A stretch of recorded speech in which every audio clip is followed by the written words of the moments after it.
स्वागत है दोस्तों आप सभी का चित्राक्ष एकेडमी एजुकेशनल वीडियोज़ में। आज हम पढ़ने जा रहे हैं कक्षा 12 की कविता 7 एजेस ऑफ ए मैन, मनुष्य जीवन की 7 अवस्थाएं। शेक्सपियर की लिखी हुई ये कविता है। तो आइए शुरू करें हमारी नई कविता 7 ages of a man. First stage, infant. In the first stage he is an infant. अब वह एक बच्चा होता है। ही डिपेंड, वो आश्रित होता है ऑन हिज नर्स, अपने पालक और पोषक पर, फॉर एवरीथिंग, हर चीज़ के लिए। ही म्यूल, वह रोता है, एंड पक्स, और उल्टियाँ करता है अपने नर्स की बाहों में, nurse are, because he is helpless, क्योंकि वह निराश्रित होता है और इस अवस्था में उसकी मददगार उसका पालक और पोषक ही होता है, तो वो उसी के लिए उल्टियाँ करता है और उसी के पास रोता है। दूसरी स्टेज में वह एक विनिंग स्कूल बॉय बन जाता है, अर्थात शिकायत करने वाला स्कूली बच्चा। वो स्कूल नहीं जाना चाहता है, स्टूडेंट अब बन जाता है। In the second stage he is a school boy. He has A bag, उसके पास एक बैग होता है विद कंप्लेंट, जिसमें शिकायतें भरी हुई होती है। And he is not willing, और उसकी बिल्कुल इच्छा नहीं होती है to go to school, school जाने की।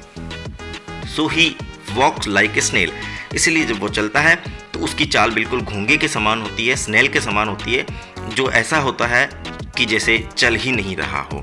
उसकी चाल से वो स्कूल पहुंचना ही नहीं चाहता है। इस प्रकार से वो धीरे धीरे चाल चलता है ताकि स्कूल ना पहुंचे। तो यहाँ वो एक शिकायत करने वाला स्कूली बच्चा बनता है और इस तरह से दूसरी स्टेज समाप्त हो करती है। तीसरी स्टेज, इसमें वो एक लवर की भूमिका निभाता है।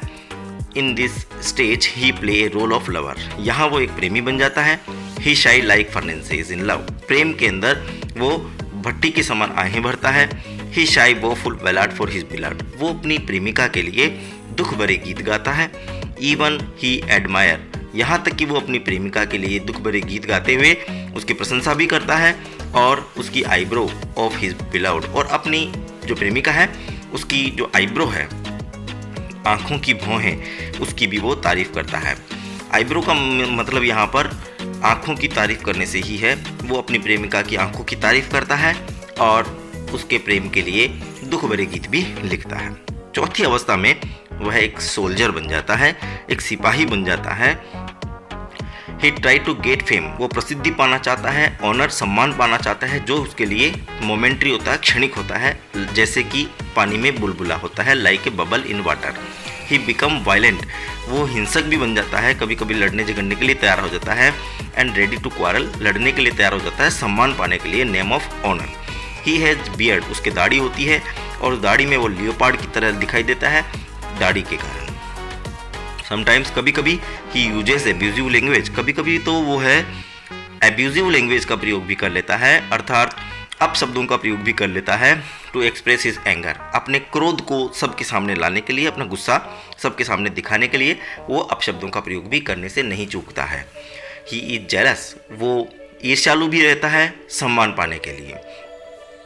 ही put himself against the cannon's mouth, वह अपने आप को कैनन माउथ, तोप के मुंह के सामने भी रख देता है। टू गेट द ऑनर, अपने सम्मान को पाने के लिए, अपने इसी सम्मान को पाने के लिए वो मौत के मुंह के सामने जाने के लिए भी हमेशा तैयार रहता है। पांचवी स्टेज, यहाँ वह एक जज की भूमिका निभाता है। He play the role of a जज। A justice speak of wise saying, यहाँ वह बुद्धिमानीपूर्ण कहावतें कहता है। कॉमन, जो सामान्य होती है वो बातें बताता है। लेटेस्ट एग्जाम्पल, और आधुनिक उदाहरण देता है। ही इज स्ट्रिक्ट आइज, उसकी आंखें बड़ी गंभीर होती हैं, और गुड जस्टिस, और वो अच्छा न्याय करती हैं। He has a fair round belly, उसकी गोल सी अच्छी सी तोंद होती है। इट गेट फेट, हालांकि ये मोटी हो चुकी होती है क्योंकि उसने बहुत सारी रिसीव कैपन्स, क्योंकि उसने बहुत सारी रिश्वत ली होती है, जो कि कैपन्स के रूप में होती है, मुर्गों के समान होती है। तो मुर्गों के रूप में उसने बहुत सारी रिश्वत खाई है, इसलिए गोल सी बैली उसके यहाँ हो जाती है। उसकी हल्की सी दाढ़ी होती है जो कि फॉर्मल कट में होती है, सामान्य तरीके की होती है, डिज़ाइनर नहीं होती है। इस तरह से वो पांचवी भूमिका जज की निभा पाता है। आगे बढ़ते हैं छठी अवस्था। इस अवस्था में वो एक पेंटालून होता है, यानी कि विदूषक होता है। सिक्स्थ स्टेज में he become a comic thing figure, वो बहुत ही दुबला पतला आदमी बन जाता है और सामान्य ज़िंदगी जीने लग जाता है। हिज होज बिकम बिग, उसके जो मोजे होते हैं, सॉक्स, वो बहुत ही मोटे हो जाते हैं और बिलोंग टू यूथ डेज, वो उसकी युवावस्था से संबंधित थे। हिज डीप, उसकी मोटी सी गहरी आवाज़ अब बदल जाती है और चाइल्ड वॉइस, बच्चे की तरह बन जाती है। वो चश्मे को अपने आँख पर लगाने के बजाय नाक पर लगाना शुरू कर देता है। हिज पॉच, और साथ में एक बैग भी रखा करता है। ही यूज ए लूज फिटिंग ट्राउज़र, हल्की सी छोटी पैंट पहनता है जो काफ़ी ढीली होती है, जिसे पेंटालून भी कह सकते हो।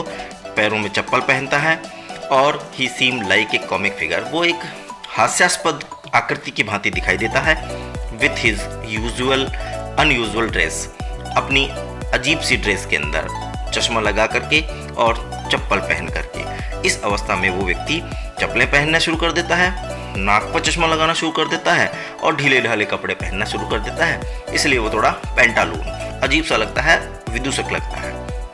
अंतिम अवस्था, लास्ट स्टेज, इसे आप अंतिम अवस्था भी कह सकते हैं। इस स्टेज में बिकम ए चाइल्ड, वो एक बच्चा बन जाता है।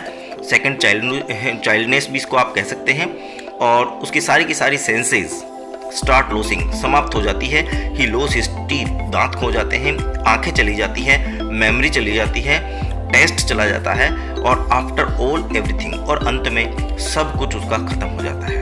इन दिस स्टेज, इस अवस्था में a man again become helpless, वो फिर से निराश्रित हो जाता है और डिपेंडेंट और आधारित हो जाता है ऑन द अदर, अन्य लोगों पर आश्रित हो जाता है। लाइक ए चाइल्ड, जिस तरह की बच्चा किसी पर आश्रित होता है, अपने पालित या पोषित पर आधारित होता है, उसी तरह से ये भी किसी बच्चे की भांति ही निराश्रित हो जाता है। इसीलिए इसे सेकंड चाइल्डहुड भी कहा गया है, दूसरा इसे बचपन भी कहा गया है। मित्रों, वीडियो अच्छा लगा हो तो प्लीज़ इसे लाइक कीजिए, शेयर कीजिए और हमारे चैनल को सब्सक्राइब कीजिए।